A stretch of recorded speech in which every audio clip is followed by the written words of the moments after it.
Good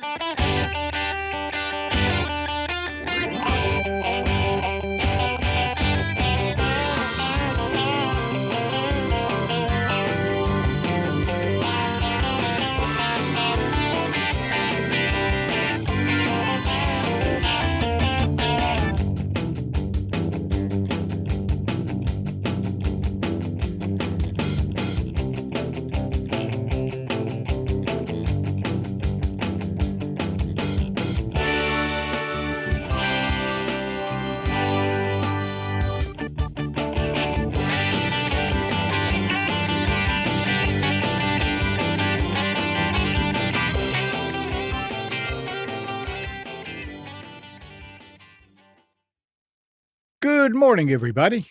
You are tuned to Computers 2K Now on the Nissan Communications Network. I'm Amnon, your host for the next couple of hours, along with Nick. I'm a little shy. Oh, sorry. Let me slide over. Hi. And Spence is here. Yellow. And Galley's here. Hello, good morning. Good morning. And I guess Mike will join a little later. Mhm. Our number is 919-518-9773. Computers 2K Voice on Skype. And this morning show is made possible by vMix software, Wirecast, Stellastream's Wirecast software, and is sponsored by Tom Sinclair of Live Streaming Gear. And it's supposed to get in the 70s today. Is that? Yeah, that's do supposed you to warm up believe that? dramatically. I don't believe it. Oh, it's a front coming through. It's going to get up there. Yeah, but I mean, it's still miserable outside. The problem with this is going to happen again is that At 12 midnight. so condensation. The temperature in my garage, for example, is still the overnight temperature, and the temperature outside is going to go up so high with the humidity. Everything in the garage is going to be wet if I open the door. So, yeah, I I've went done that a couple of times. I went to get something from the Connex box Friday. And I went in and I'm looking up and it's got the ribs, metal ribs at the roof, and it had droplets all over. And I say, what the hell? So it was all condensation, because it's metal. It's ridiculous. It is absolutely ridiculous. Ridiculous. But Great if you're mold. I don't know. I wiped it. I put a fan in there. And we'll see. You have power in there? I ran an extension. Oh, okay. I'm thinking about running permanent power in there and put a fan there the whole time. We'll see. Anyway, got up this morning and came in here and I saw that Tish was already online. So I said, hey, Tish. And I'm looking and it says that I typed something, but nothing showing. So I typed something else and it shows Amnon, but it doesn't show anything else. That's highly secure chat. Yeah. So I did this past week. I did move the site from the old server to a newer server, and I didn't check the chat. So luckily, it was still on the old server. So I just went and changed the DNS to point to the old server, and things are back. So if something doesn't work right, just let me know because I don't remember what I changed, but it seems to be okay now.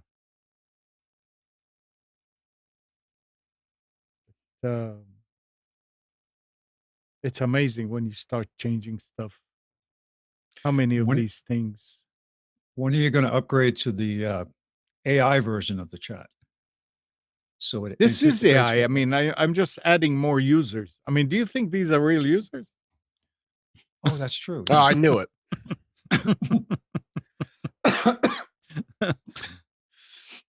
Every one of these users is intelligent.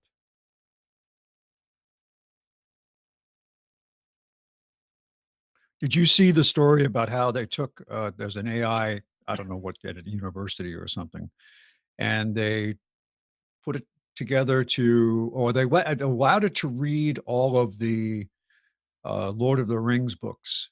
And then they said, okay, create your own narrative based on the Lord of the Rings. And they said they couldn't tell the difference in the writing style or the cadence of it from Tolkien. People who weren't that familiar with it listened to both real Tolkien quotes and then what the AI said, and they were the same. You couldn't tell. It had it Well, down so flawlessly. Nuance, its writing style, all that. huh? There was I think Gene sent us something this past week about AI and how uh, they are able now to make a video, take a video, and or to take pictures of a person and make a video out of it Yes. with the speech and make you say things you never said, and it looks Check out a ah movie. Look up a movie called Looker. liquor. It was Looker, Looker, Oh, Looker. Looker. Seriously, look it up. It was a Uh, Michael Crichton movie from 20 something years ago about this exact thing, where you would stand in a box and get scanned, and then they could create a video of you. And the controversy was in this particular movie that they would make it look like the president made a statement that he didn't do. They hijacked all the television stations and put this stuff out, like the president declaring an emergency. It was for some type of coup or something like that, and he predicted it back. I mean, it's yeah. amazing, and the whole storyline. It was frightening back then, but it was science fiction, but not science fiction anymore. I love the video memes that are out now, where they put somebody's face onto other people's bodies, and they have the uh, ability to do perspective. There's one, it's very funny, of Trump. They put his face on the character in a Bollywood movie at this dance celebration. Oh, it's so funny to watch. Yeah, as long as you know. Oh, of course, you could tell. I mean, it's not that good. Because what they do is they'll take uh, maybe 10 or so different facial expressions and angles, and they'll move it in there. But when the person moves, the face doesn't necessarily turn unless they have another Oh, picture to oh cut to. yeah. But it's. Do you remember a number of years ago there was a company that had this kind of a thing where they would have like an automated puppet, and they would put somebody's face on the automated puppet, and you could buy it. You paid a fee, and you could um, create a custom greeting for somebody or whatever. And it was, but they would put stuff out there every few days to promote the product. Very interesting. And we haven't gotten to real quantum computing yet. Can you imagine what that's going to be when they finally have that on a large scale? So, Yeah. And it will be abused. oh, it will be, I'm sure. Skynet, watch out. Mhm. There was another old movie that predicted the whole Skynet concept, and it was called Colossus: The Forbin Project. It was another movie. I think it was the 70s, and it was about a computer. There were competing computers between the United States and Russia and Soviet Union, and they turned over the.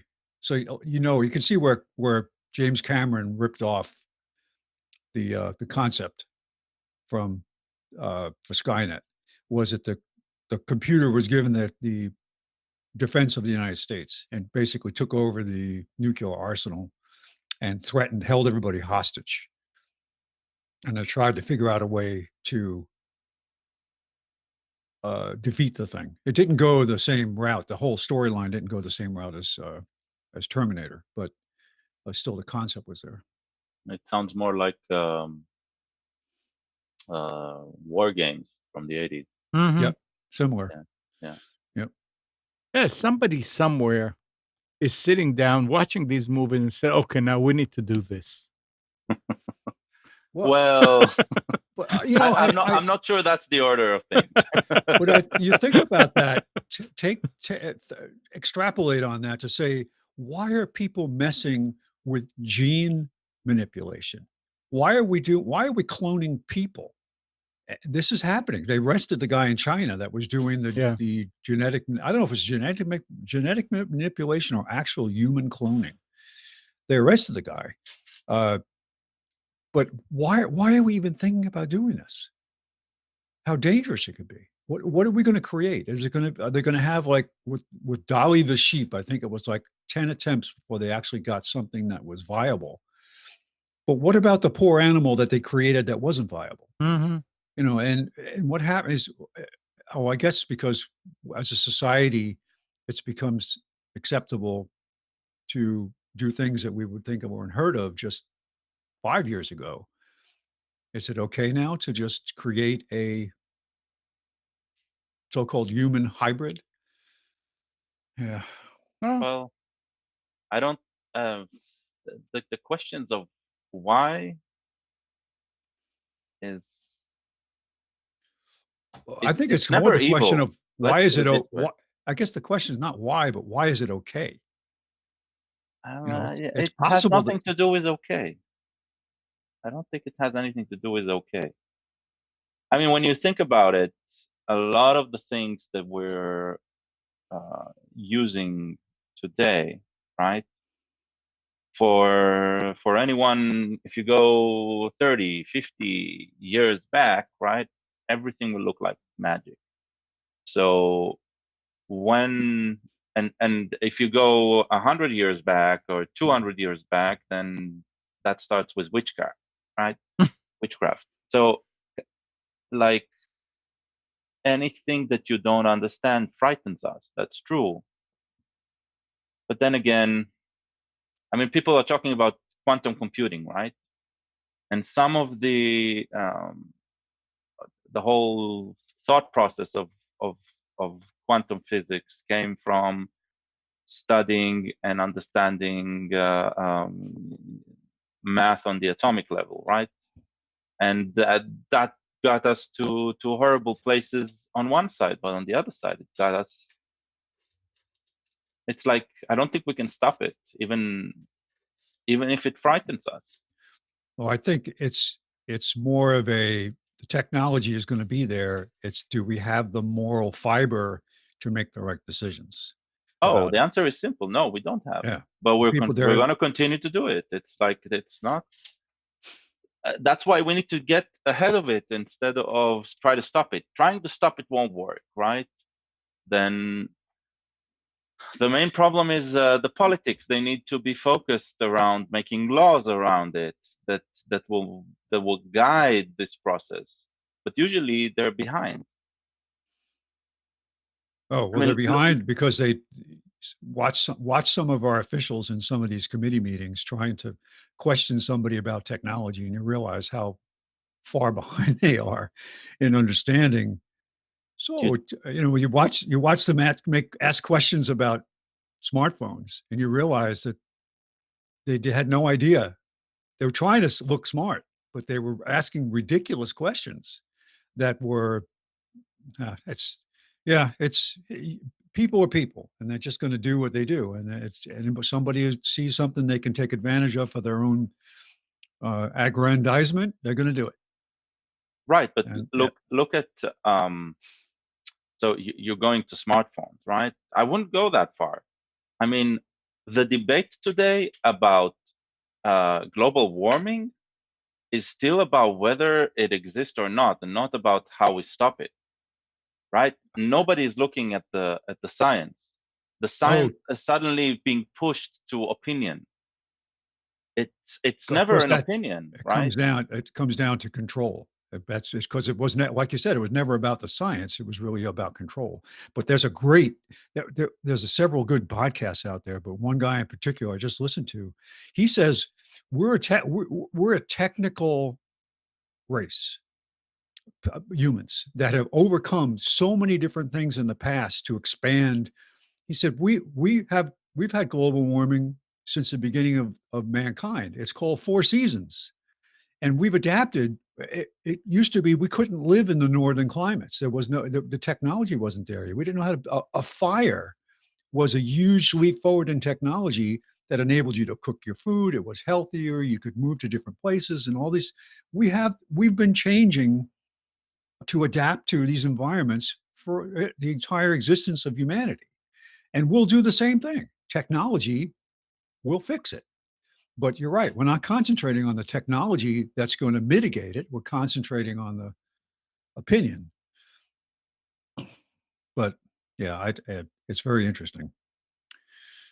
All right. So, did you guys hear? We always, every time there's a shooting, school shooting, they blame it on what? Besides guns? Video games, right? Violent video game, Violent video games. not just video games.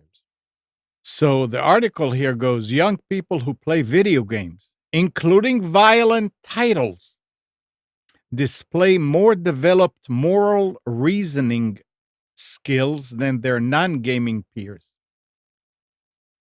Researchers from Bournemouth University asked 166 adolescents aged between 11 and 18 years old about their video game habits and questions designed to measure their moral development, the thought process behind determining what is right or wrong. The children and teenagers who said they played more video games from a wide variety of genres had increased moral reasoning scores, including titles containing violent content. Violent games were found to have a positive relationship with moral reasoning, while mature content was more likely to produce a negative one. So, by playing violent video games, kids develop a better sense of right and wrong. But they compared it to what? To mature, like To porn? to kids that don't play games. That's what that was. There's got to be more to it than just the content. Oh, I'm sure. I mean, I didn't get Maybe into it's the fact whole. that they have interaction with other people, and they have to make choices that Yeah. actually do require some thought. But it's just interesting to hear some from the other side. We always hear how bad it is. Don't let your kids play don't let them play all these shoot 'em games. Well, maybe it does some good sometimes.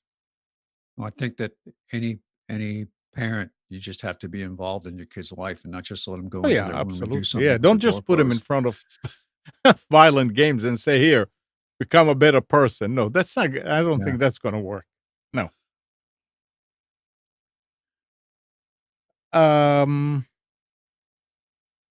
Don't wait for me. I mean, if you got something, you go right ahead. Well, I got something. All right. It's not computers related, Uh-oh. but in a way it is computer related. It's just so big news that I can't shut up. The night, not yesterday, but the day before yesterday, Israel, an Israeli project, basically share rided on a SpaceX rocket and are sending a small spaceship, a small space vessel to the moon. Israel is going to be the fourth country in the world to send the payload to the moon, and it is the first privately funded project. It started with some Google competition a few years back, So as an Israeli, it's like I'm ecstatic about the news. I'm ashamed that until the launch 2 nights ago, I never heard about this. But apparently, it's been a big thing in the science community that follows this, and so that's exciting news. The spaceship is very, very small, so it's going to take it 8 weeks to get there. It's running like loops around the Earth first, gaining momentum from gravitational Pull. gravitational pulls, and eventually it's going to get in orbit around the moon, start going a few turns around the moon to slow down, and finally land. And during that entire time, they're going to control it from the control room back in Israel. They have like satellite stations in South Africa and all around the globe where they can get telemetry and send commands. And it's a cool project, and very inspiring. I like the fact that this is happening, and like the fact that it's coming from Israel. So that was just a bit of bragging. Yeah, I mean, it's a cool project. It's amazing what they did there. Yeah, I read it, and it was very interesting, and I couldn't help but tell myself, yeah, it's got a lot of military ramifications too. It's not just a pure science, I'm sure. Actually, no, not really. Know. I mean, the ship. First of all, Israel, it's not the first time they sent something to space. They have a satellite, the Israeli aerospace aerospace industries. They've sent I think 3 or maybe 4 satellites to space already, communication satellites. But this is completely different, because the outcome is that it's just going to land there. After that, I don't think. I mean, they might have some communication with it, but it's not like it has any elaborate technology. It's a very small package. So it's not going to come back. No, it's not going to come back. Oh. It's a very small package. It's going to stay there. They made it into a time capsule, a digital time capsule, more than anything. The challenge was in getting it to work, right? Because since China, I think the last one with China around the 90s, nobody attempted it, right? Nobody tried it. So I'm guessing it's part land grab. If you want to think about it, it's probably a real estate project more than anything else, right? Because that item, which is privately owned, is landing there. It was an Uber project, because they ride shared on a SpaceX launch that was meant for another larger satellite. So that was like the idea of sharing the ride. Those are the breakthroughs, right? And the fact that $100 million can make that happen, and that's less than billions and billions. It's an interesting twist. It's an interesting new chapter with human and space. So I like it. Yeah. Anybody should. Always been a good idea to have the private sector involved, and I think that's the way to go. We're pretty good at building technology as a government, but it's the cost of it is just so insane. Yes, I mean, private sector is always very important, but just I think also, and this goes to our previous conversation, right? When private sector enters, we need to define what is okay and what is not. Yep. Right, and that's going to be interesting. I'm pretty sure this is not the last time we're going to hear about something like this, right? Hopefully not. I've always been fascinated by the technology that's come out now. Science fiction used to be where you saw reusable rockets that would come back and land, not as a Yeah. glider, but actually land. And now it's a regular not- thing, and they perfected it. And you say, this is incredible. You know, they could do this. Yeah. And now sometimes I think some of the capabilities are overstated because they are a private company and they're going to promote the company, SpaceX and all that stuff. But they're doing it on a regular basis now. When is the first human flight on SpaceX supposed to be? It's I don't know. supposed to be soon. I mean, they're gonna take over the regular trips to the space station, so we don't have to pay the Russians to get up there anymore. They have a capsule that's supposed to be low Earth orbit capable capsule. But Yeah, the reliability is there. Falcon 9, I think, is the latest generation of Falcon 9 is going to carry this capsule. It's interesting to see if Branson is really going to go into space, like he says, with the first commercial style seat on Virgin. $250,000. Yeah. Oh, Amnon, sell your house. You Yeah. can go. But Branson Jo- is So, he's Anya's an saying interesting person. Yes, he is. He is an interesting guy. Yeah. All right. But it's funny, right? That the world is looking at people like Elon Musk and Branson, right? In this awe and adoration, and both of them, which they do amazing things. They're both nuts, right? It's Well, I like, should say they're both wackadoos. Yeah. They're out there. Yeah. What I really like about the Virgin thing is that he chose somebody really good to back, Burt Rutan, with Scaled Composites, the guy who designed Spaceship One, and he's the guy that flew the Voyager around the nonstop flight around the world by creating that incredible composite plane that two people flew in all the way around the world nonstop without refueling. He created a bunch of different sport aircraft out of composites. So it's pretty amazing. So we talked a lot about password and password managers lately. Yeah, I saw the link you sent me. Did you read? Did you get into Yeah, it? yeah, Because you were into it. So you talk about it. Yeah. So, I mean, I think the most frightening thing is the title. The title is Severe Vulnerability Uncovered in Popular Password Managers. Yeah. And specifically, it talks about LastPass, KeePass, OnePass, and Dashlane. So I read it, and I can say it's concerning. There's nothing to freak out about, and it's a good thing that this was done.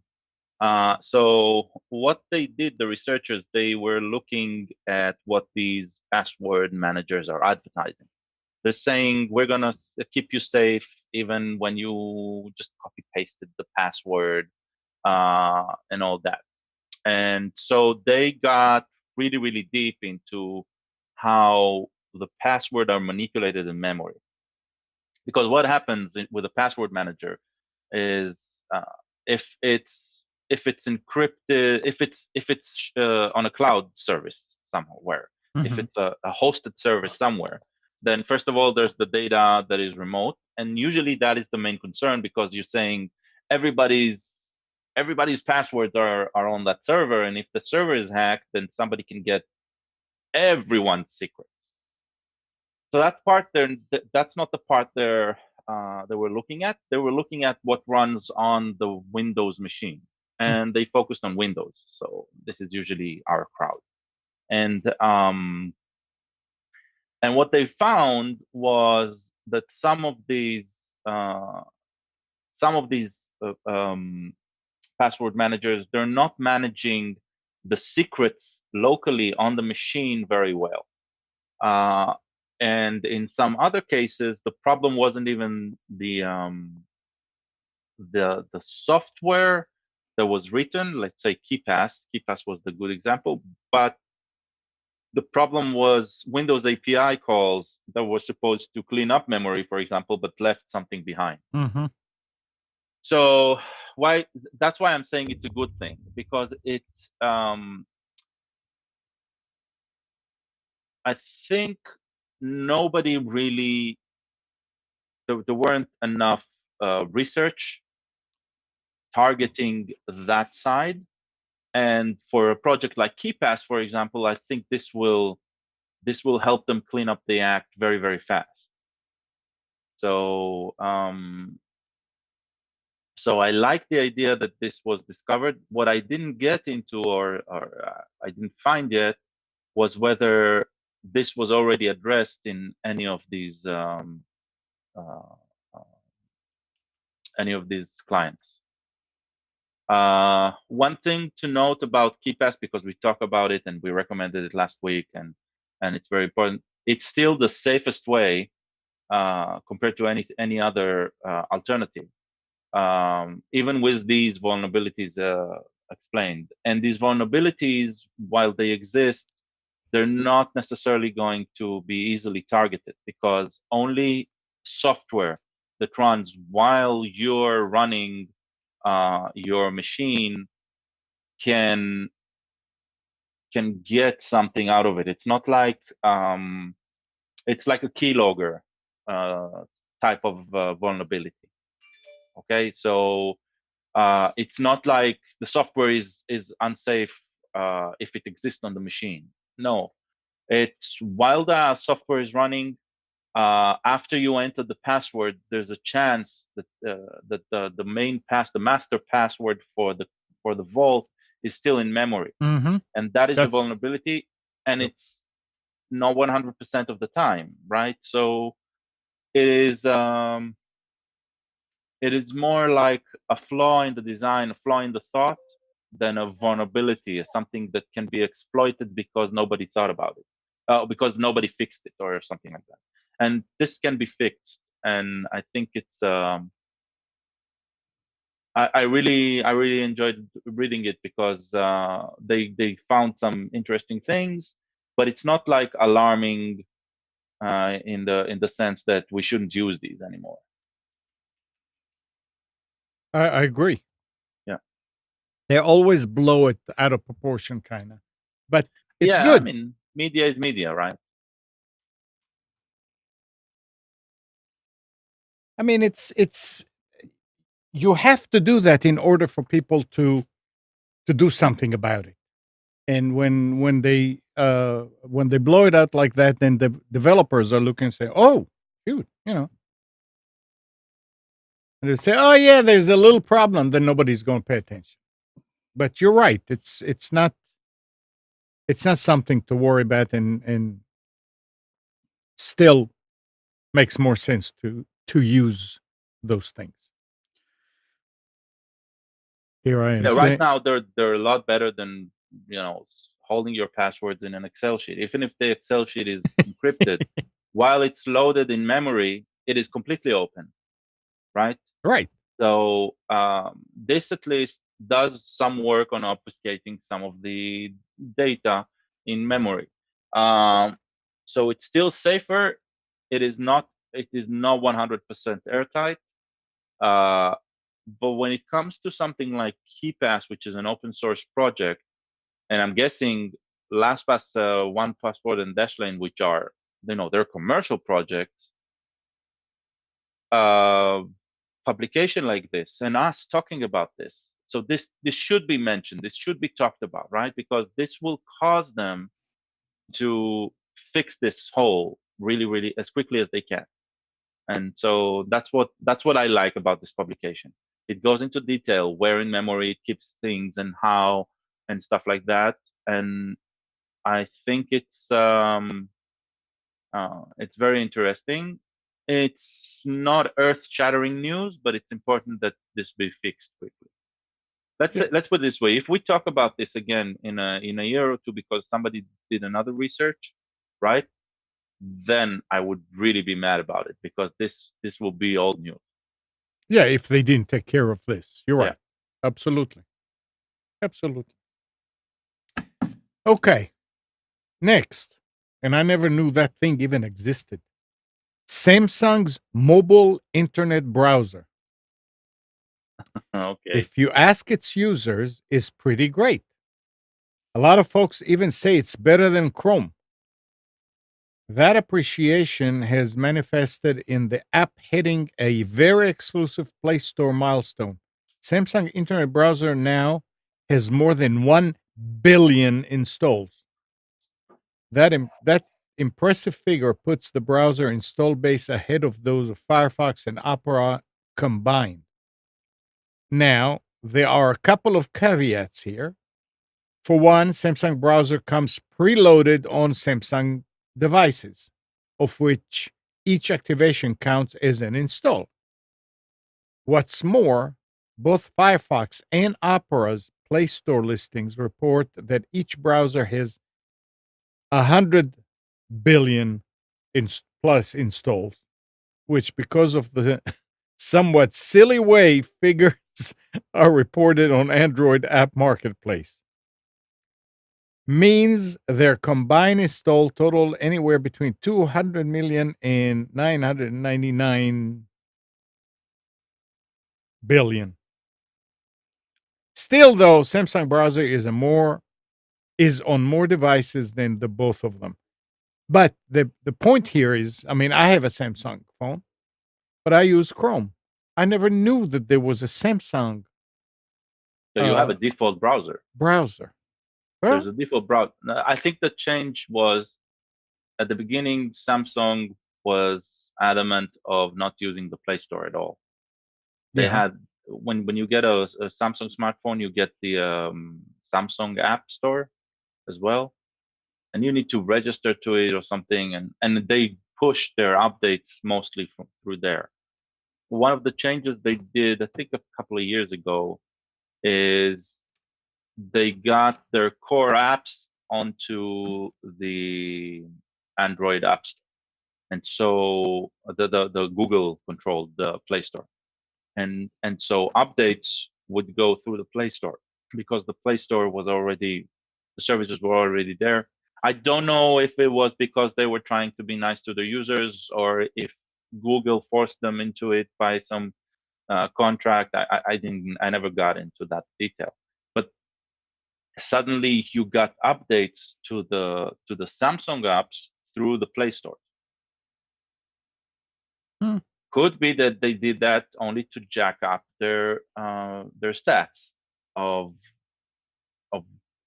how high, and this way they become more visible to non-Samsung users. I'll give you an example. One of the things that a lot of people are complaining when they buy stock phones is, especially unlocked phones, is that the applications already installed on it, they call it bloatware, right? Yeah. Something nobody. So what most of the companies started doing is you still get those icons and you can't get rid of those icons, but they're not fully installed software. They're just stubs to, okay, you want to start using this? Let's go to the app, to the Play Store and run the update.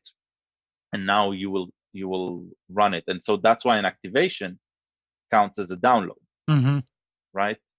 So that's probably what they did. Somehow affected it. And I mean, obviously, there are more Samsung phones that are running the default than people changing the default, either downloading Chrome or downloading Firefox or Opera. Yeah. Yeah. Yeah. But it's interesting. I wouldn't say it's better. I think it's pretty much the same as the others. I don't know. I'm gonna use it and see.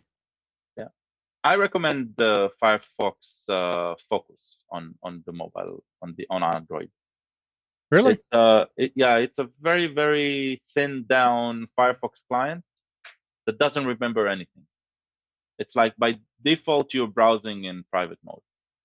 So, like for casual browsing, I use that, and for anything else, I use Firefox. So Okay.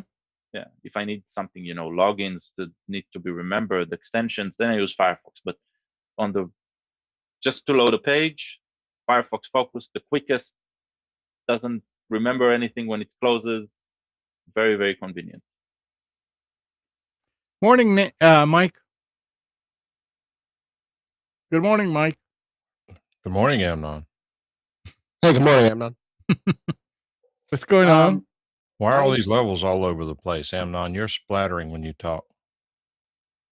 I don't know. Is it better now?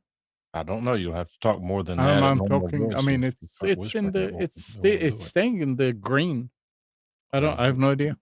It needs to be looked at as far as on the mixer. It needs to be looked at on the DBX 286. It needs to be looked at the auxiliary send on your mic channel that's going to the stream. Any one of the above. Well, you say Or we it's can just have it's- crappy audio and not worry about it. No, we can't have crappy audio.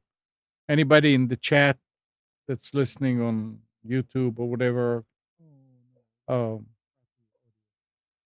hearing my Yeah, voice. don't believe what splattering, Mike tells you. Let's check with Chad. Anybody else hear what I'm talking about? I mean, because what do I know? you're hearing it directly through the Hangout. I was listening through the stream, Oh, okay. but don't trust me. Go ahead. Anybody? No, I'm trusting you, but I want to know what it is. What I mean, I don't know what to do. Look, you always get me into that situation where I'm looking and everything is the way you want it to be, and you're telling me to do stuff that, oh shoot, I don't know how to do that. And then you'll say, "Oh shoot, I just remember I Oh turned this shoot, up." yeah. No, everything seems to be All right. fine on the DBX. See, It's, Tim agrees with me, so I guess I'm not as crazy as I thought I was. Just keep watching your levels as you talk. You'll see it somewhere. all right. Why am I not hearing anything? Because nobody's talking. No, oh no, it's because it's muted on.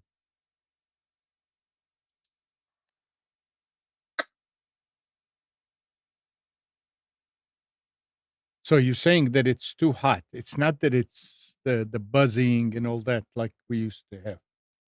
Too hot is just another way of saying the volume is too loud. Yeah. And when you talk, it exceeds the capability of the equipment to accurately reproduce the sound. Okay. So it gets fuzzy.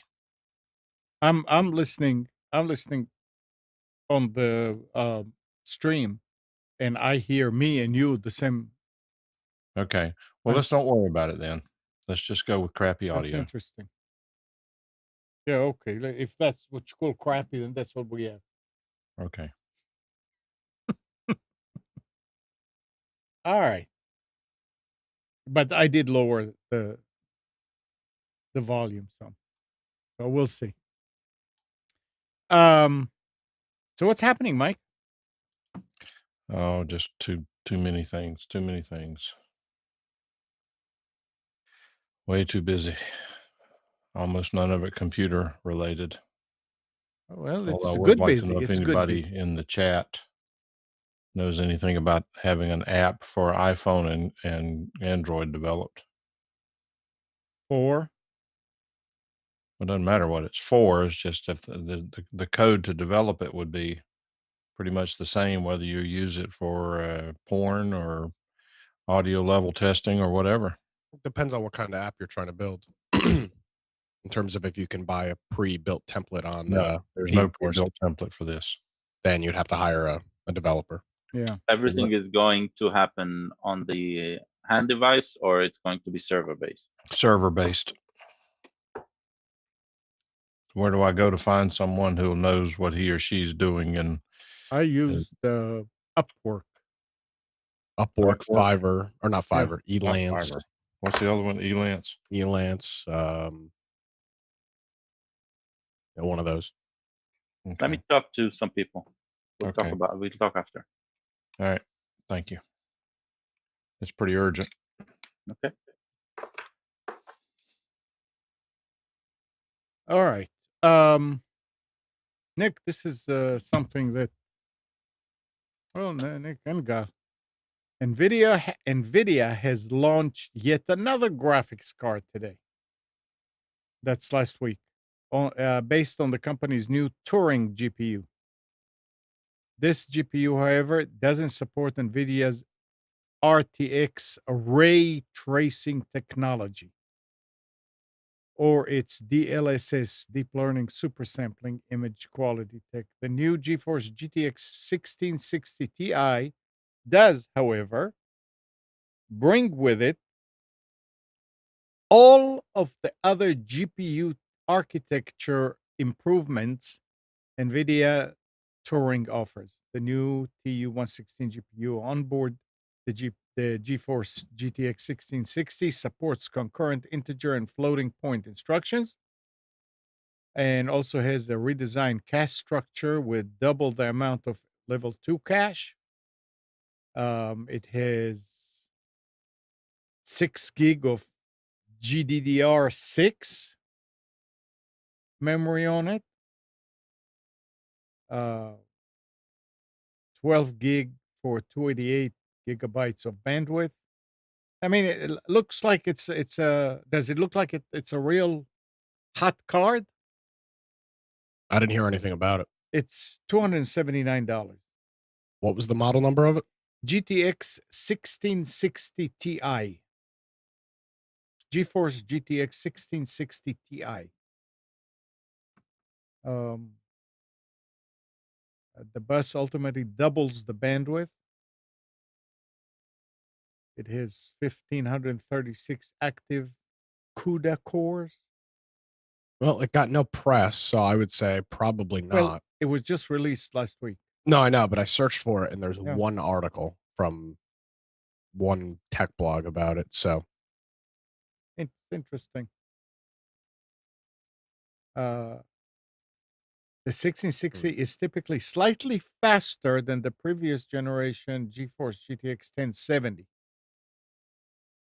And they're trying to get people with older cards to update I to guess. something that's a little bit cheaper than the 2080 line or the 2060 line, which cost $500. Yeah. Which isn't bad. I mean, well. they're good cards. If you're somebody that needs to buy a card like that, you just unfortunately have got to bite the bullet and buy it. There's not really I mean, there's not really, you can't really complain about It it. says that it's much faster than the GTX 1060. 960 probably. 4.5 stars in Tom's Hardware. There's a lot of press over it. You sure you're searching? I mean, I did a Google search and there's 2 articles. One was 2 days ago. One was 12 days ago. No, I see The Verge. I see. You're searching Bing or I'm using Google? I'm using Bing, but I'm under news. Well, go to Google. There's tons of info. Yeah. No, I didn't see anything else. I didn't. None of the gaming tech channels I followed did any videos. Yeah, or that's anything on what it, I. so That's why I was saying for Nick. I don't think it's a showstopper. Well, sounds like it's like an upgrade for lower tier graphics It is. cards. Well, somebody published a video 16 minutes ago. One of the tech channels I watch. The title is "Nvidia, I'm sorry." Yeah. GTX 1660 Ti review. So 16 minutes. I see 19 hours. Your view is so different than mine.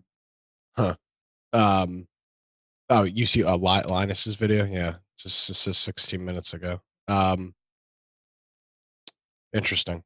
Oh, well, anyway. We'll need to do a show about the differences. Spence, are you ready to do the specials? Is He's Spence, not here. Is Spence He's not ready. Snow skiing? Oh, well, sorry. I got something yesterday. I was looking in my mail, and I see a message from, and really you should watch out. It was from. It said in big on the top, register.com, but it was from something at renewalnotify.net. It looked I mean, I looked and I said, yeah, register.com. And they were telling me that one of the domain names is expiring in 2 weeks, which I knew it wasn't. And at that point, that's when I started looking at other stuff in there. So it's a scam, and they want $69 to renew it. And I know people will go for it, and people will do it. They know where a domain is registered, and they will make it look like it came from there. There used to be another company that was sending letters in the mail, something internet domain registry, whatever. And people did pay them to renew. So if you get anything from renewal-notify.net, it's a scam. Why would a domain registrar send physical mail? And what? You're talking about physical mail, right? Yeah, no, that's not physical mail. That's Oh. email. It used to be, and Okay. this was some years ago, and we always told people you don't get physical mail for domain names. Right. But I mean, a lot of people don't realize that, and they say, "Oh yeah, I don't want to lose my domain here." So Well, first log in using your usual registrar login that you Yep. manage your domain, and then see what's the status. Right. Yeah. And don't click any links from within the mail. This said nothing really bad about any of the links, but it was formulated and written really nice that you would think, yeah, that came from register.com. Yeah. It reminds me of the robocalls I keep getting in the past couple of weeks. Microsoft? No, it always starts the same. Hello, is Sandy there? And it's triggered, it's designed in such a way to trigger a response from you, either a yes or a no, right? Uh-huh. And when you say no, it's oh, so maybe you can help me. And then it starts to spiel the sales pitch. And I mean, the moment I hear the hello I hang up. No, It's so annoying. I keep it up now. I just go, hello? Hello? Hello? Hello? Nah, Hello? It's like It's it's fun like, sometimes. yeah. Well, Yeah. Is Spence back? No. the worst thing about these robocalls is they've made it impossible for fun wrong number calls. Like if you get a wrong number now, you're pretty sure there's a conspiracy and something else is behind that. Yeah. You suddenly hate the other person, and all he did was just there was a mistake in his dialing or something. Yep. And I take it to heart because me and my wife, we met on the wrong number. So like it's an important aspect of life for me. This is okay. This educates people. And I always tell people that are registered through Delta Force that don't worry. You can't lose your domain name. There's no way, because if I see that it's about to expire and you did not do anything to renew it, I will take care of it, and then we'll see why you were not responding. A lot of my customers are nonprofits, and people change all the time, and they just forget to let you know to change this, to change that. So I'm used to it. I'm used to that. So it works fine. Works fine. All right. So we'll wait on Spence. Let's see what else we have here. Now, Gal, you're a believer in incognito and don't let people follow you, and right? Well, And a lot of I us. mean, I'm interested in that. Yeah. So it says here, the article goes, when browsing the web with Google Chrome, some sites are using a method to determine if a visitor is in a regular browsing session or in incognito mode, as this can be considered a breach of privacy. Google will be changing how a particular API works so that websites can no longer utilize this technique. Chrome supports the file system API, which allows sites to create a virtual file system that lives within the sandbox of the browser. This allows sites that utilize large assets, such as online games, to download these assets to a virtual file system so they do not have to download them each time they are needed. Currently, the file system API is not available in incognito sessions because it leaves files behind and could be considered a privacy risk.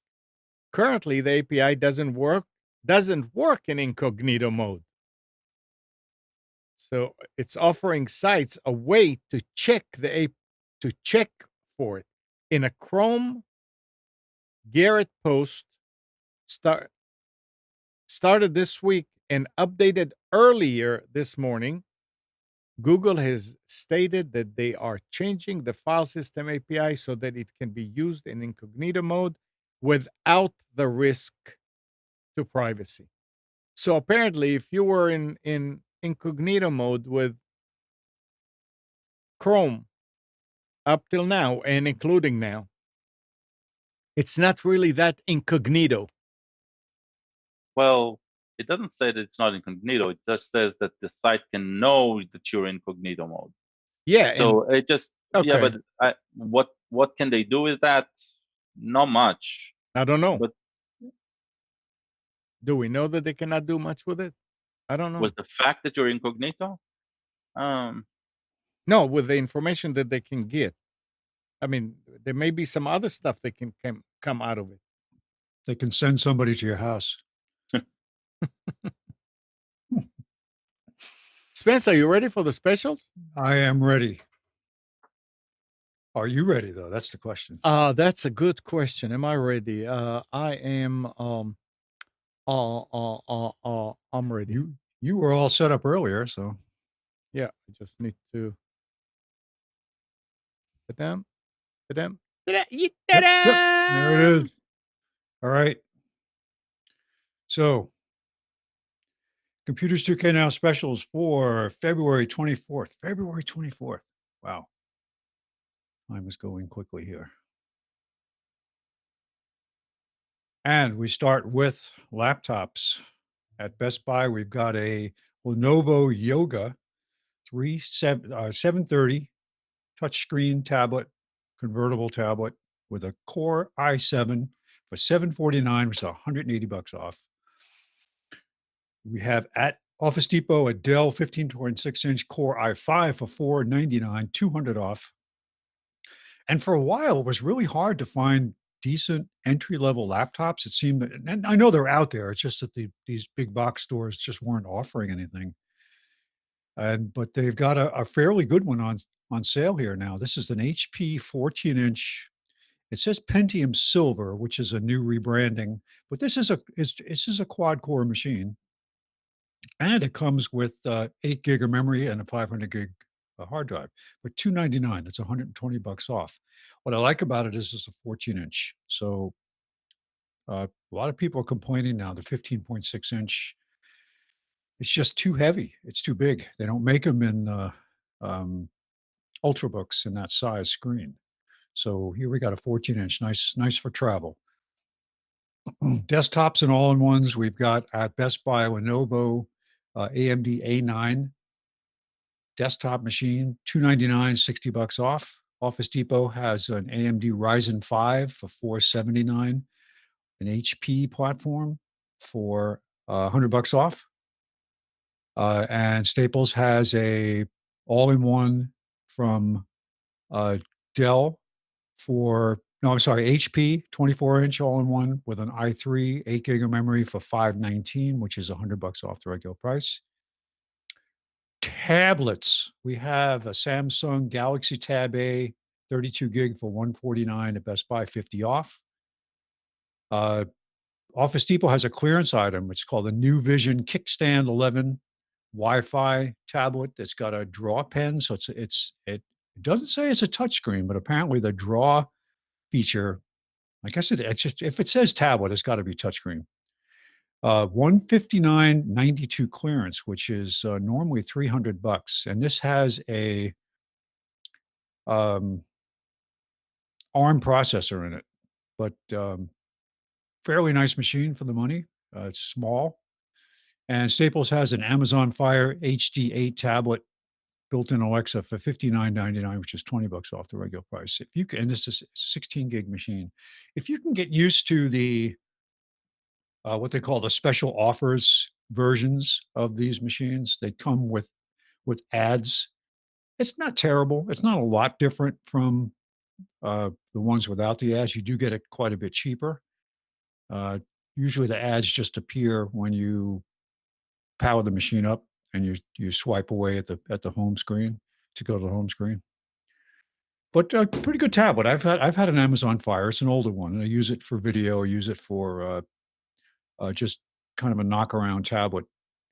I don't use the browser in particular on it. I just use apps.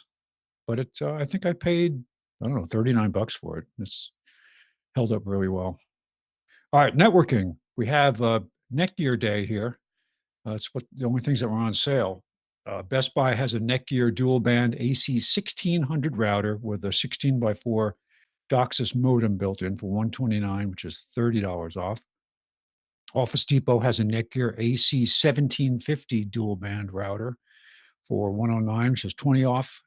And Staples has the Netgear ProSafe 16-port gig Ethernet switch for $89, which is $20 off. Storage. We were talking about this earlier. This is a Seagate 8 terabyte external USB 3.0 portable hard drive that's branded for Xbox. And Nick was going to just take a quick look at this to see what, if anything, besides the color of the box and the branding is really unique about this. It was $159.99, save $20. Nick, did you find anything out? Oh, you're muted. You're muted, Nick. Let's keep going now. All right, we'll keep going. All right, so Office Depot has a 32 gig Lightning USB 3.0 flash drive. This is intended for iOS devices, $29.99, which is $40 off the regular price. There's Staples has a solid state drive, 250 gig HP for $44.99, $35 off. Accessories.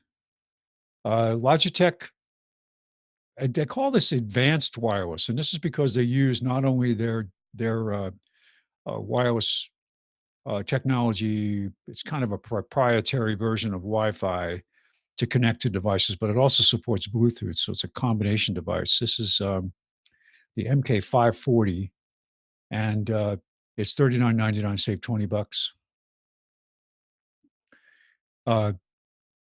Office Depot has an APC 1100 VA battery backup system for $159.99, $10 off.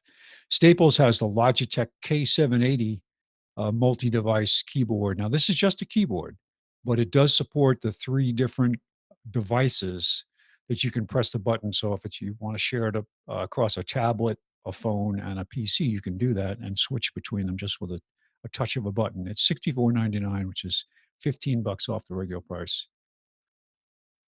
Nick, do you want to comment on that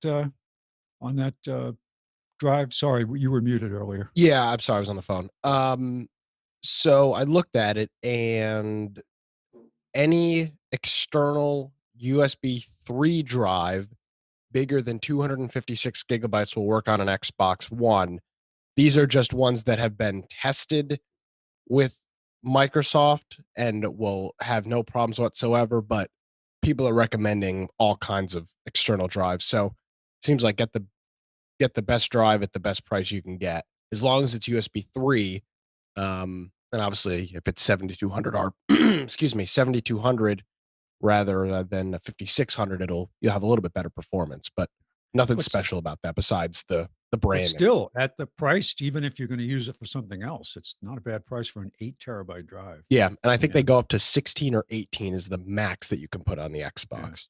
And it has the 2 USB ports, so you can hang other devices off of it, flash drives and even other hard drives. That's kind of neat. You don't really see that a whole lot. Yeah. So if you want to if you want to do rotating backups across different devices, you can use that to plug and play those devices. If I mean, you can always plug them into the PC directly, but yeah, it gives you flexibility, right? Thank you. Okay. Getting into monitors now, we have at Best Buy, we've got a Dell 23-inch LED monitor for $129.99, 50 off. Office Depot has a 24-inch HP monitor for $109.99, save $20. And Staples has a Dell 24-inch HDMI with 2 speakers in it, 2x watt speakers. What does that mean? 2 times, I guess it's 2 watt speakers. Whoever wrote this, I Go guess they got a figure it little out. tired. Yeah. But for $129.99, save $120. Printers and scanners. We've got an entry-level Brother inkjet printer. It's targeted at the not the home user necessarily, but they call it Work Smart. It's the MFC J497 duplex and wireless for $49, $30 off. Office Depot has a portable wireless print and copy and scan printer, $299.99. Now this is an all-in-one, but it's portable, which is very interesting. It is expensive, $299, $80 off. But if you need this, if you travel and have to print and still would like to scan and be able to do copying and all that, that's pretty good. You pay a premium for this stuff, but if your job requires it, it's worth it. And finally, Staples has a Canon image class wireless mono laser printer for $144.99, save $55. Home automation and security. This item is on sale at Best Buy, but it is not part of the weekly ad. It is a Defender 7-inch wireless DVR security system with 2 wireless cameras for $191.99, $38 off. It does support SD card recording, which is nice. Office Depot has the Nest Secure Alarm System Starter Pack for $299, save $100. This is a sale, but it is not part of the regular ad. And Amazon Cloud Cam is available at Staples. Now, it's not a sale, but it is part of their brochure, $119.99. It did say on a banner when you click on this particular one, 4 more days only. So how could it be 4 more days only if it's not on sale? I don't know. But okay, but wait, there's more. Staples has an Epson DS30 portable scanner for $79.99. It's 30 off. I happen to have this one. I'm very happy with it. It does a great job scanning individual photographs because it can automatically crop the photos as they come through. Staples also has a Seagate Backup Plus 4 terabyte external USB 3.0 drive for $89.99. And Office Depot has a MiraTek Quad Arm tablet touchscreen or convertible touchscreen, I should say, Chromebook 2-in-1 for $269.99, save $30. There had to be at least 10 or 15 Chromebooks available across these 3 vendors today on the ads. So a lot of Chromebooks out there. Is Google have a big push right now? I don't know. It's interesting. But it does have the MediaTek quad core ARM processor, which is designed originally for Android devices, but this is running Chromebook. Okay, Best Buy has a Samsung. I said to Amnon, he's got to get this just for the neck exercise involved. Samsung 49-inch curved monitor. It's $999, $100 off. If you man, if you got to have it, you got to have it, Amnon. It'll just dress up your office. People will be Yeah. so impressed. You're going to have to redesign your office for this thing. You're going to have to completely do a different layout. And I wasn't even aware that the 4K version of the Logitech Pro-Cam was out there, but they do have it at Best Buy for $161.99, $38 off the regular price. And there's a 32 gig Ultratech USB 3.0 flash drive for $17.99, $22 off at Office Depot. And Amnon, this is something you got to try too. It's the Bird photo booth. And there are two versions of this. This is the first version where you actually put your phone into this thing, and how you could, must be an app. I don't know how you control it, whether it has motion sensing or something like that. But the second version of it actually has the camera built in and does, you can actually look at the live feed from the camera itself using an app across Wi-Fi. But if you're a birder, here you go. This is Is this made by Apple too? I don't know what it's made by. I just did a search. I have a shortcut set up on the machine I do the specials on. It's just a show me the latest weird products. Amazing. This is what popped up today. Yeah, get an iPhone 10 for the birds. That's it. It's for the Now, it birds. looks like the cutout in here will only fit a certain size form factor, so you might be limited in what you could. That's it. Not the most recent iPhone that you see in there. So this, again, it was their first product. They do have a second product out there that's got the camera built in. Very interesting. And finally, at Fry's, there were some very good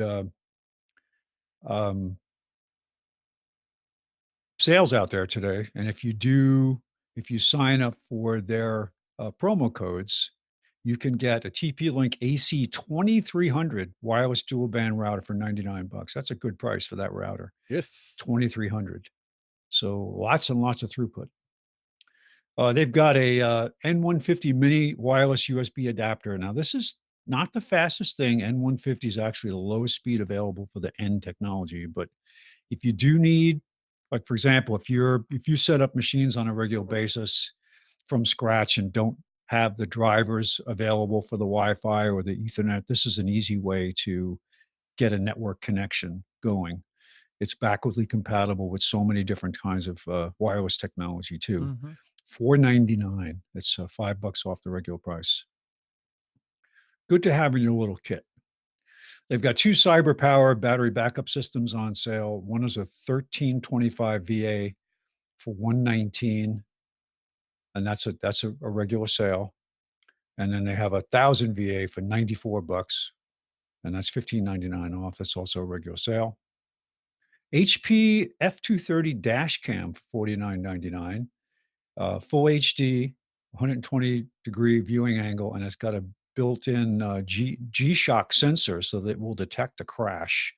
So if it's not in recording mode, it will turn on or save, I should say, the last. I think you can preset it to say how far back you want to save the recording, so you can get yourself very well represented on the crazy videos they have of car crashes from Russia all the time. But with a promo code, you can get this for $36.99.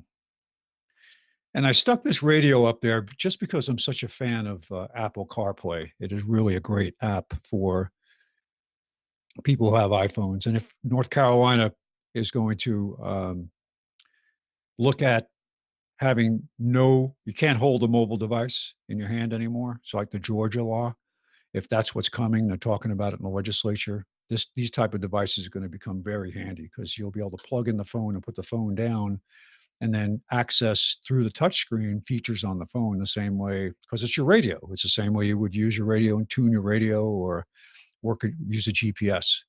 So maybe that's the way to get around this. But it's $249, but $189 with a promo code. That's the cheapest I've seen Apple CarPlay at the Fry site. And next, this is the throwback item, but could also be very, very handy. I have a couple of these, but they're a lot bigger. It's like kind of a brick that's got a serial adapter to USB. This is just a serial adapter to USB cable. If you still work on older network devices that have serial interfaces for basic setup. The first time you turn it on, if it's defaulted, you have to go in and configure it using a serial port. This is another great tool to have in your kit. It's $7.99, which is $3 off the regular price. And we got several Western Digital hard drives here. We've got a laptop mainstream 500 gig drive for $38.99, which is $6 off.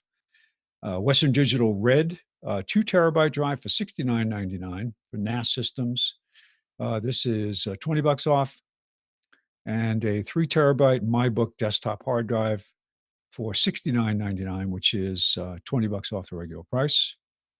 And then another handy little gadget, especially if you have a lot of power strips or you have UPSs that have plugs that are so close together you can't plug in certain devices. This is a doubler. And I couldn't tell from the picture whether the actual plug itself is a expander too, but it just turns, yeah, it has to be because it is a doubler. What am I saying? So behind the plug itself is another 3-prong outlet, and then it's got the extension cord, short extension cord with a 3-prong outlet in it. So this is fully rated at 15 amps, important, 1875 watts, and $249, which is $1.50 off the regular price. I have several of these. I use them all around the house for different things. I have some that are permanently in service. Very handy. Very handy, just to give you more room. And also from a heat perspective, if you want to distribute heat from lots of small transformers, you can have them laid out instead of all stuck together in a tight place. Most power strips are just not set up to handle lots of transformers, plug-in transformers. So, and that's it for Computers Ticket Now special for February 24th, 2019. Thank you. Yes, sir. Very good stuff. Last night, we're sitting in the living room, and Kathy says, I went in the kitchen, and she says, why is this happening all the time now in the last few days? And I said, what happened? And she goes, the TV went out. So I'm looking, and yeah, the TV is out. The switch is out. The cable box is out. I said, honey, this is not the TV is out. This is power went out and not coming back. It's something to do with the UPS. I didn't know that was happening. So I went to look, and I got close to the UPS, and I felt the heat. So I turned it off and plugged everything into just a strip. I took it out, and boy, the smell from these batteries. Oh. And I had a hard time getting it out of the UPS. They were swollen, like, So I'm going to try today. I measured the voltage, and it was fine coming out of the wires. So why didn't you just give it a couple of Advil, an anti-inflammatory, and let it take effect, and you'll be able to get the batteries out? No, I went ahead and I actually ordered a 1100 watt. Oh, nice. No, 1100 VA. VA. Yeah, VA. Yeah, that'd be nice. 1100 watts. Yeah, it'd be good. No. On eBay, I think it was $54.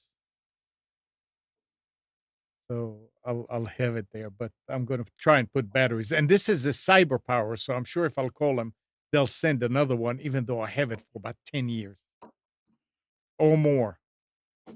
They're good on that. They're good, but the new ones don't come with that warranty. Oh. No. Yeah, they'll honor pretty much honor it on the older ones, but the newer ones do not come with that incredible warranty. UPSs are overrated. Yeah, right. Well, they are. Nick doesn't like them. Yeah, well, when you buy 3 of them and they all fail, I mean, it's kind of what's the point? That's true. I've got some screwy power here where I am, and it's fried 3 UPSs, so I've given up on having UPSs. The power fries them? Wow. That's the only thing. I mean, I had the one UPS, the first one it fried I had for 5 or 6 years with no problem. bought 2 new ones, and they both happened to both of them. Wow. Or bought a new one, made it after it got hit, and then it happened again, so I gave up. This is in your house? Yeah. Your apartment? But I don't have any power issues, like, no equipment's ever been damaged or anything. It's very weird. Mm, It's weird. Yeah. sounds like a manufacturer issue. Well, maybe, Um, but John is asking in the chat, doesn't a VA equals a watt? There's a calculation. No.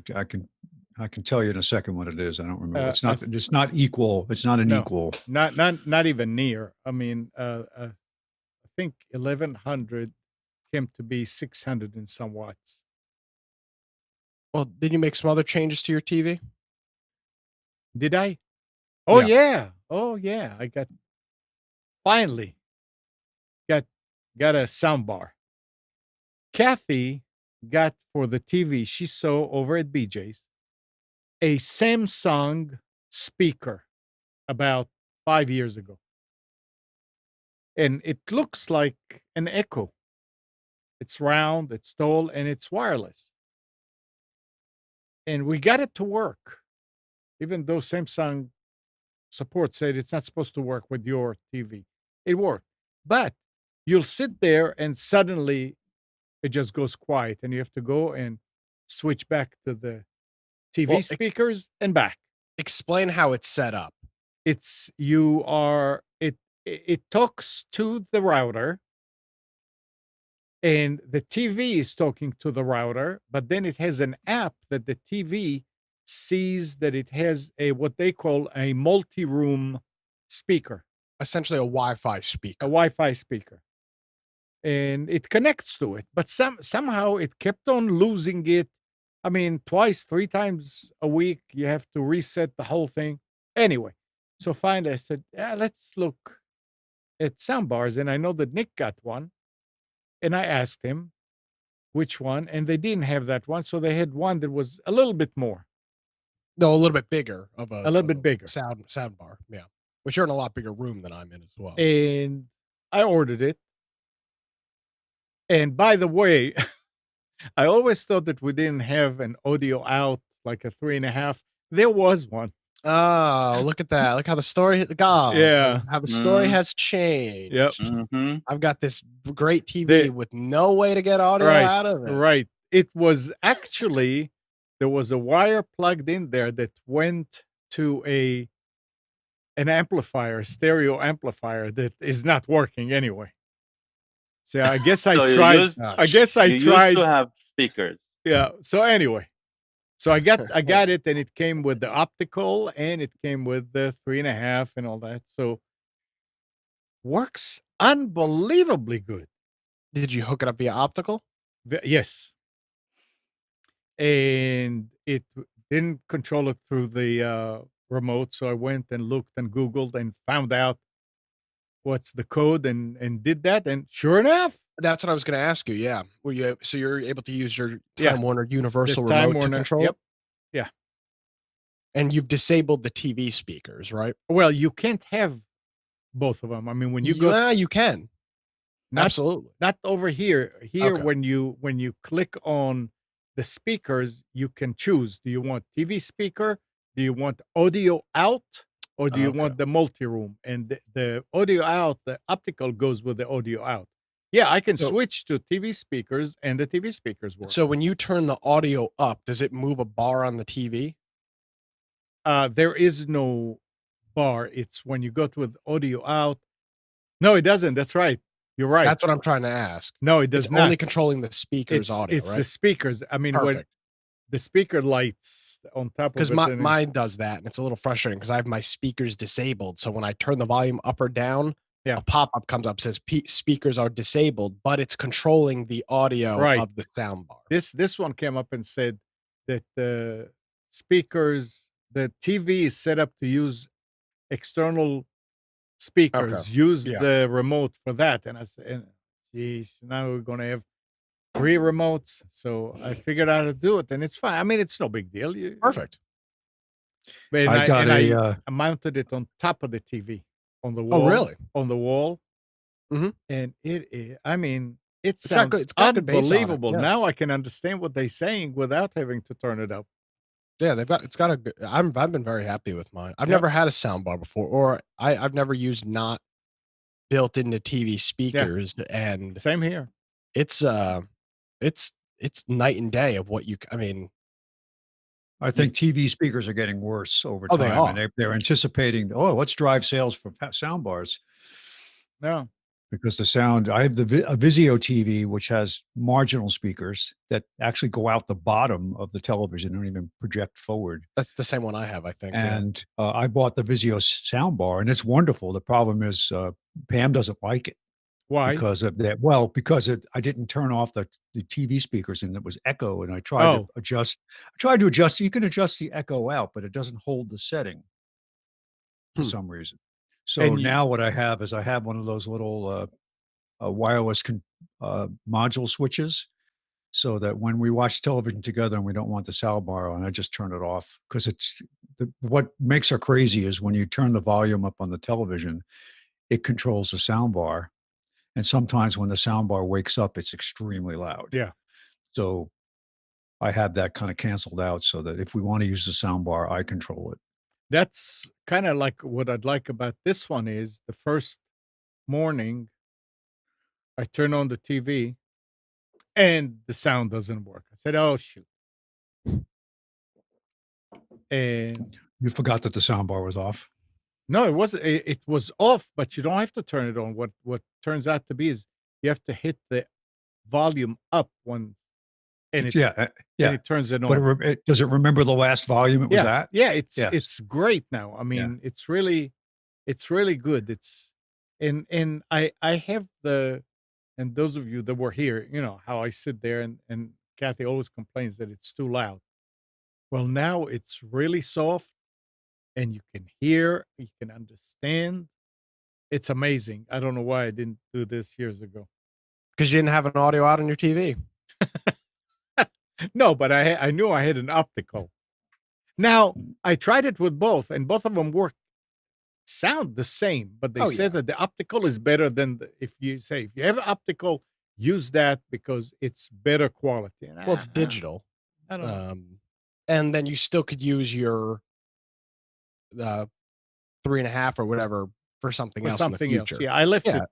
It's hard to get to, so I left the wire plugged into it and just wrapped it. Yeah, I mean, I So, need yeah, to optical's experiment great. with it to find out if there's any more latency if you use the coaxial digital output instead of the optical output.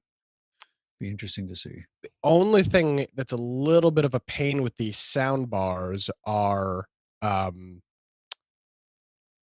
if I know, Amnon, you're just using it for the TV, but it does Right. have an Yeah, you auxiliary can- in and Bluetooth. And Right. boy, is it a pain in the ass to figure out what mode you're on because there's no screen, there's just lights. Right. So it's like if there's 3 dots at the bottom, it's Bluetooth. optical. If Yeah, there's yeah. 3 above it, it's Yeah, you're right.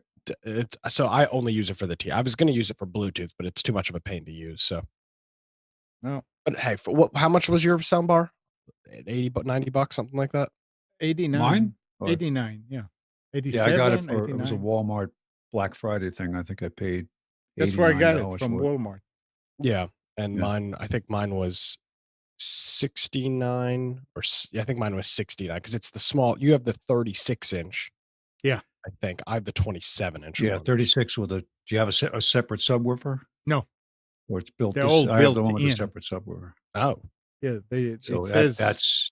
I like that. If I could just turn on the subwoofer by itself and just leave the TV speakers alone, it'd be great.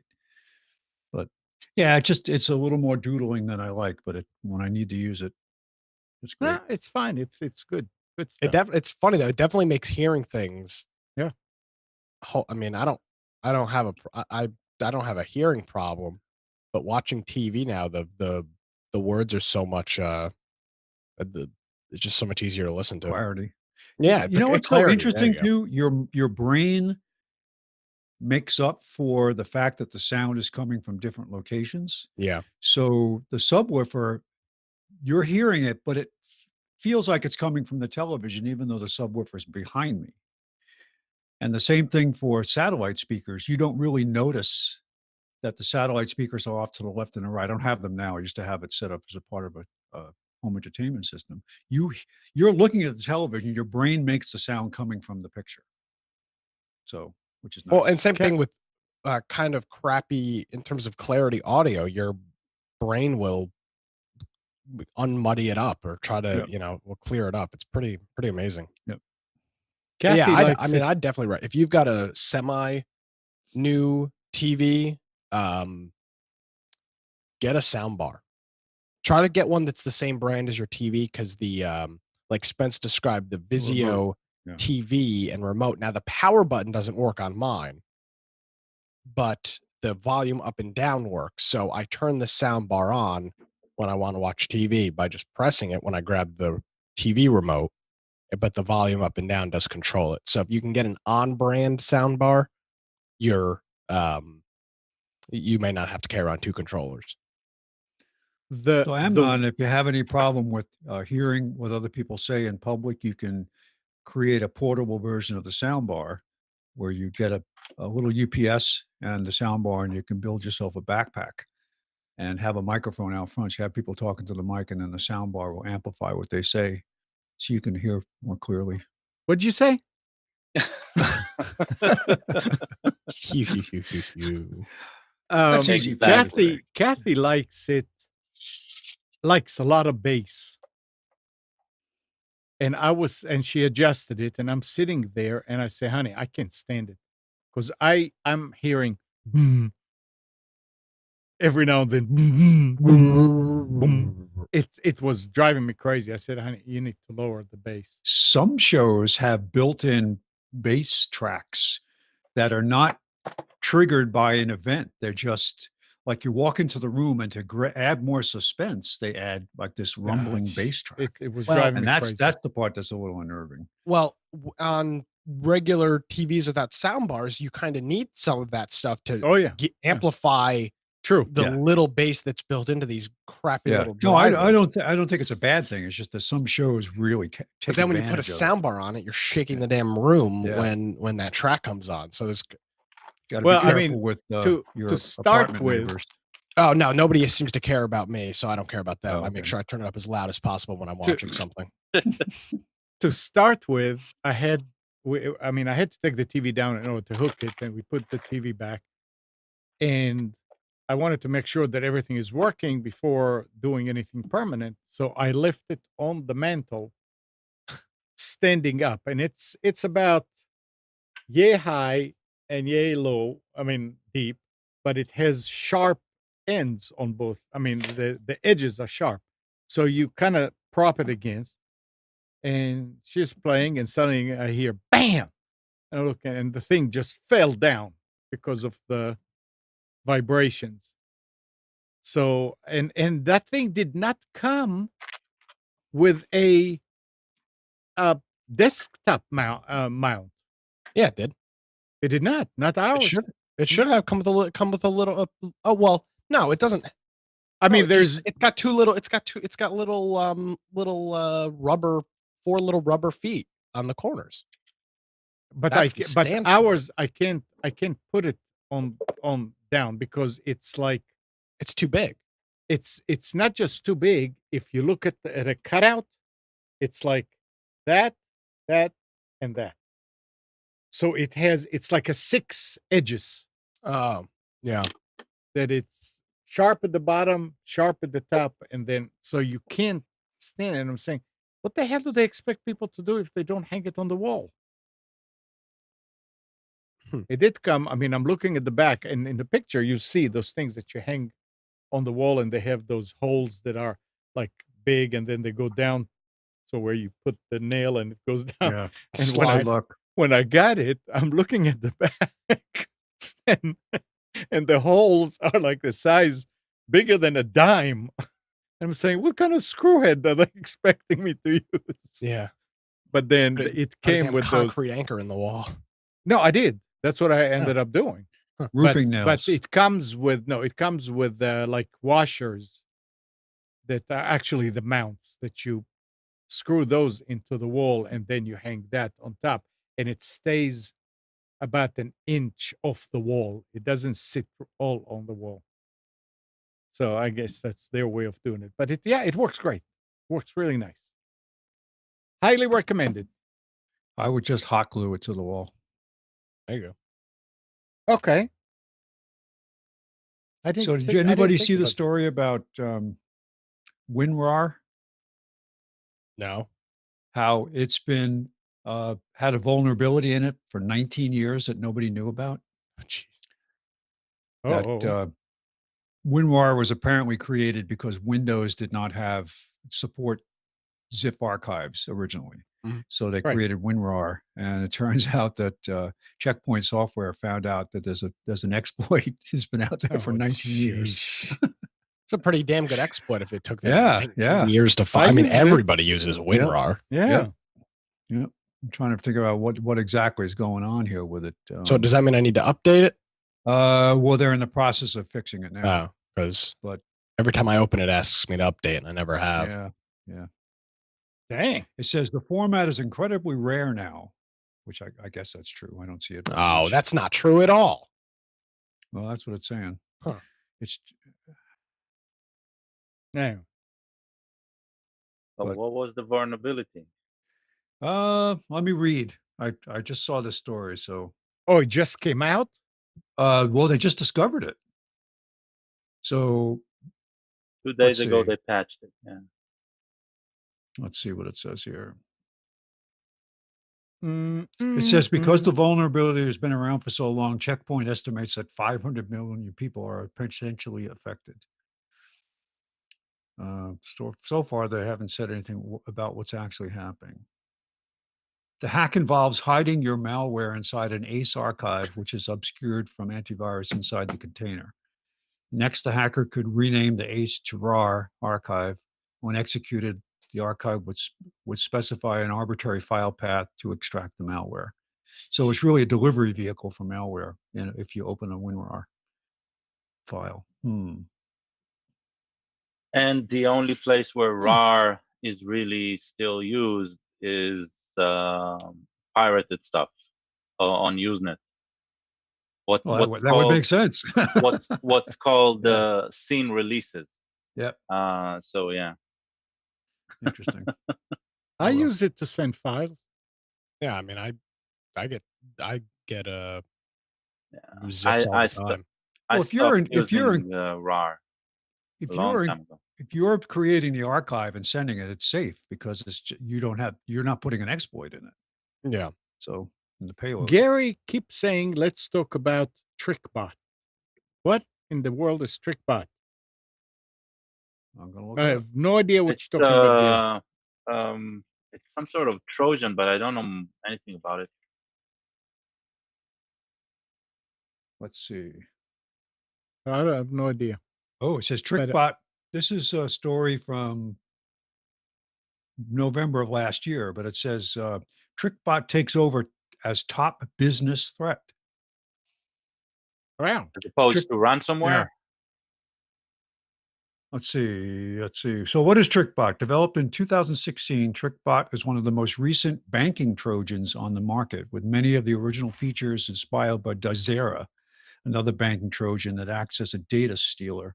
Besides targeting a wide array of international banks via web injects, TrickBot can also harvest emails and credentials using the Mimikatz hack tool. Additional parlor tricks include the capability of stealing Bitcoin wallets. Wow.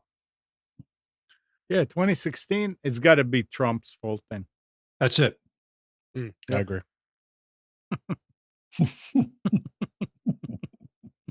Impact to businesses is an endpoint user will not notice any symptoms of TrickBot infection. A network admin will see changes in traffic attempts to blacklisted IPs and domains. What IT fixes it? teams need What to fix? isolate, patch, and remediate each infected system one by one. This can be a long and painstaking process, Wow. costly on time and resources. Wow. So there's And no. if it's my bank, we're screwed. So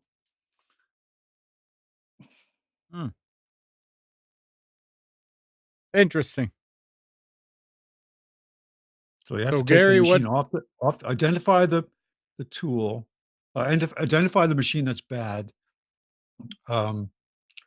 Disconnect the infected machine from the network, patch it, disable administrative shares. Oh gosh, it's a quite a process here. And it says that the conclusion of this article, which is in Malwarebytes blog, is TrickBot has proven itself to be a most tricky foe, but that doesn't mean organizations should run screaming. Its modular structure, the use of SMB exploit, and sophisticated attack vectors make it very dangerous, but it is possible to mitigate. Did you guys hear anything about the Lenovo class action lawsuit? No. So we've talked about it in the past that there was a class action against them from, I don't remember when it was, 2012, 2013, somewhere in there. Their part of their bundled software, their bloatware on the computer the was a bloatware. piece of spyware. Oh, yes. And I guess a settlement has been reached in which it looks like there was about 800,000 or so laptops and desktops that were sold with this spyware, if you want to call it that. And people may be entitled to, wait for it, $55 for each piece of adware that was installed. So if you bought 5 of these computers, you'd be entitled to serious money from our friends at Lenovo. And here's the $55 per the thing. big question is that you have to have bought it between September 1st, 2014 and February 25th, 2015. Yeah. And how, number one, I actually have one of these laptops, but I got it used. Oh, well, doesn't matter. It depends on when it was purchased. So, but I didn't purchase it. Doesn't So- matter. It's based on serial number. Oh. I would imagine. I mean, they're not going to have you proof of purchase, I wouldn't think. The class members in the Lenovo adware settlement can receive an estimated payment of $40 or up to $40 up to $750 if they can provide proof of loss. Oh, So, but that $40 is probably just to have it. Yeah. And then up to $750 if they can prove proof of loss. yeah. But they're saying about $55 per customer for. And for the total $8.3 million settlement, lawyers got $7.9 million. I don't know if that's true. I'm just saying that. Oh boy.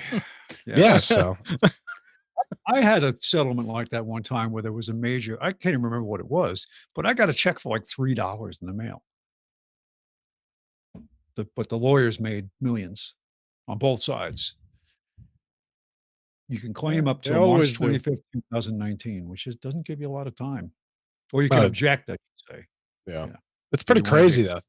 Thinking about, I mean, how that's a lot of little money to be paid out to a lot of people. About 800,000 of these computers out there. That's a big pain. But I guess that's what you get for installing. Well, and I guess it wasn't them. It was the name of the company was Superfish was the company that had the spyware, but I guess Lenovo should have done a better job with researching that before they bundled it onto all of their computers. Can you say Sony? Yeah. They knew about that.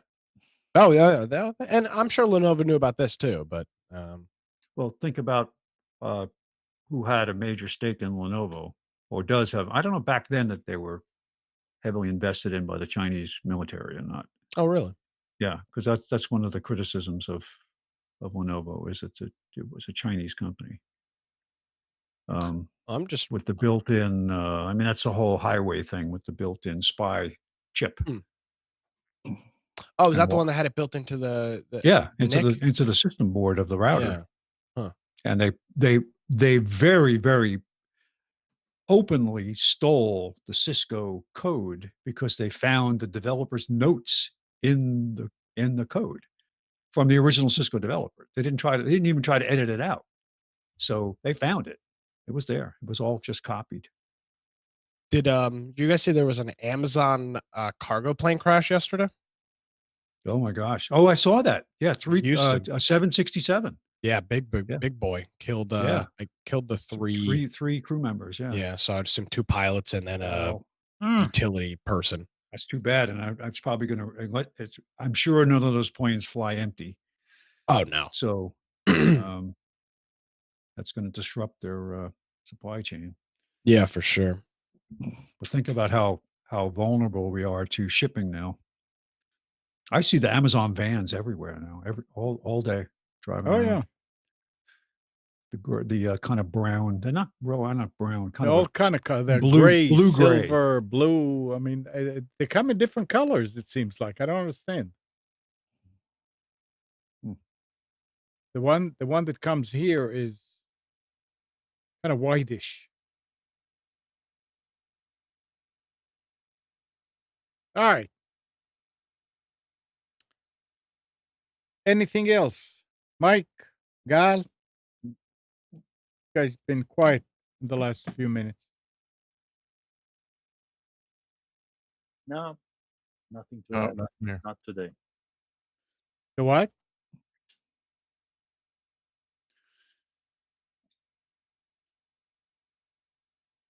What's going on? With what? nothing. Nothing. Audio. I can't hear Gal. 1, 2, 1, 2. Okay.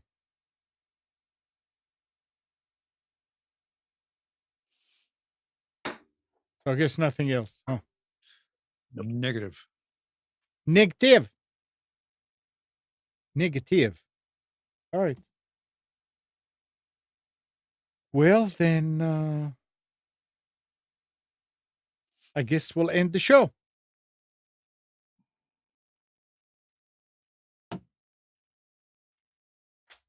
Thanks, guys.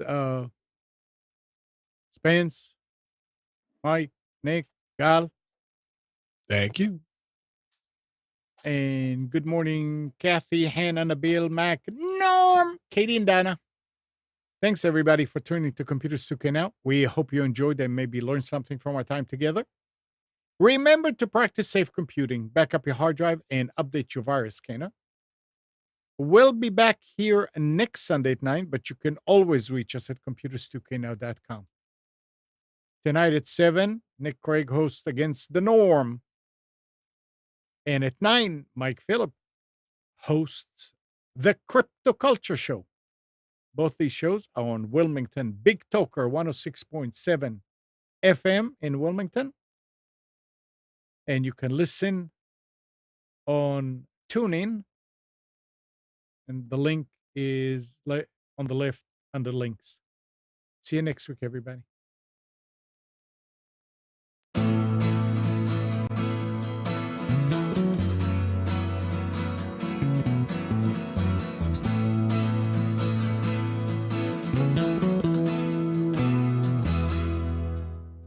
You are tuned to the Nissan Communications Network. If you tuned in too late, you can always watch each program in its entirety or download an MP3 audio file of it in the archives section at nissancommunications.com. Don't forget to subscribe to our YouTube channel, follow us on Twitter, and like us on Facebook. Sponsored by Telestream's Wirecast software, StreamingGear.com, Carolina Apparel, and DeltaForce.net.